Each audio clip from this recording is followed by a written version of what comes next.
Hello दोस्तों। तो Python की सीरीज़ में लास्ट ट्यूटोरियल में हमने पढ़ा था लिस्ट मेथड के बारे में।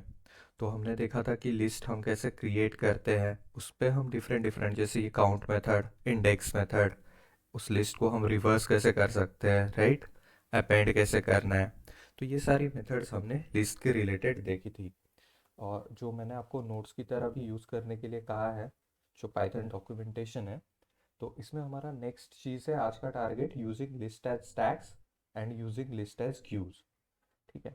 तो हम लिस्ट को स्टैक्स की तरह कैसे यूज़ कर सकते हैं, ये इस ट्यूटोरियल में स्पेसिफिकली देखेंगे। The list methods make it very easy to use a list as stack where the last element added is the first element retrieved. तो इसका मतलब क्या हुआ, जैसे आपने पढ़ा होगा डेटा स्ट्रक्चर्स में कहीं ना कहीं कि लिस्ट क्या होती है, एक तरीके से जो एक नंबर ऑफ एलिमेंट स्टोर करती है, राइट। और स्टैक क्या होता है, स्टैक चीज़ ऐसी होती है कि जैसे एक के ऊपर एक मान लो ये बुक्स रखे हुए हैं, ठीक है। तो अब इससे होगा क्या, अगर कोई भी एक बुक उठाना चाहेगा, ऑफ कोर्स वो लास्ट वाला बुक तो नहीं उठा पाएगा ना। तो जनरली क्या होता है, जब एक के ऊपर एक चीज़ रखी होती है, तो जो लास्ट चीज़ हमने रखी, like this was the last one, right, तो ये सबसे पहले बाहर आएगी, right. The second last one will come second out. तो इसका मतलब यही हुआ, last in first out, LIFO. ठीक है, तो इसी को लीफो डेटा स्ट्रक्चर भी कहते हैं, स्टैक्स को। तो हम इसको ही इम्प्लीमेंट करना पाइथन में देखेंगे, which is like very easy. तो देखिए, एक लिस्ट हम यहाँ पे डिफाइन कर रहे हैं, स्टैक। मैं जुपिटर में आपको रन करके बताता हूँ। तो स्टैक 2 3 4 5 हमने एक मेथड डिफाइन कर दी। तो स्टैक को अगर मैं यहाँ पे प्रिंट करूँ तो 3 4 5 प्रिंट हो रहा है, राइट। तो उसके बाद इन्होंने क्या किया, अपेंड कर दिया 6 से। तो हमने अपेंड मेथड तो पढ़ी थी लिस्ट में, कि हम अपेंड से क्या होता है बेसिकली देखते हैं। अगर स्टैक को मैं फिर से प्रिंट करूँ, तो पहले था 3 4 5, मैंने अपेंड कर दिया 6, तो एलिमेंट्स हो गए 3 4 5 6, वेरी इजी। फिर उसके बाद हम नेक्स्ट मेथड को अपेंड करते हैं, स्टैक डॉट अपेंड 7। ठीक है, इसको अपेंड कर दिया, तो हमने 7 भी अपेंड कर दिया। अब अगर स्टैक को प्रिंट करेंगे तो क्या आएगा, 3 4 5 6 के साथ 7 भी आएगा। ठीक है।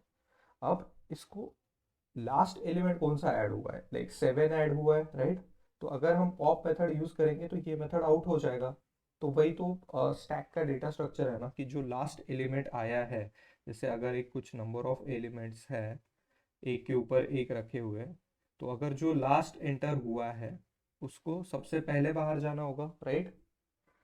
तो यही चीज़ है लिफो डेटा स्ट्रक्चर की। तो देखते हैं ये हम कैसे कर सकते हैं, जैसे इन्होंने स्टैक डॉट पॉप यूज़ किया है, ठीक है। तो हम भी करते हैं स्टैक डॉट पॉप। तो इसको अगर मैं प्रिंट करूँ तो देखिए ये 7 रिटर्न कर रहा है, राइट। इसने लास्ट एलिमेंट को स्टैक से बाहर निकाल दिया। अगर मैं अभी स्टैक को प्रिंट करूँ तो क्या प्रिंट होना चाहिए, चलिए स्टैक को प्रिंट करते हैं, 3 4 5 6, राइट। तो देखिए 7 हट गया। फिर से अगर मैं स्टैक डॉट पॉप करूँ तो क्या होगा, 6 हट जाएगा, राइट, जो लास्ट एलिमेंट है। तो last in will be the first out, यही स्टैक्स का फंडा है। ठीक है। तो आपको एमसीक्यूज के लिए, इंटरव्यूज के लिए इतना ही याद रखना है, स्टैक्स क्या होता है। Stacks is the data structure in Python where it follows the last in first out order. ठीक है। तो जो लास्ट है वो फर्स्ट बार जाएगा। और उसमें हम क्या क्या करते हैं, स्टैक में दो मेथड्स यूज होती है। जैसे एक हो गई अपेंड। अपेंड मतलब क्या, कि हमने एक एक एलिमेंट ऐड कर दिया। और पॉप, पॉप मतलब क्या, जो लास्ट का एलिमेंट है हमने उसको रिमूव कर दिया। That's it. अगर इतना भी बेसिक स्टैक्स का नॉलेज है हमें, तो हम एक एमसीक्यूज वगैरह डील कर सकते हैं इसके।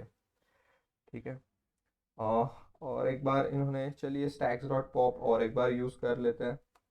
तो 6 पॉप हुआ था ना, फिर से अगर मैं स्टैक को यहाँ पे प्रिंट करता हूँ तो 3 4 5 बचा।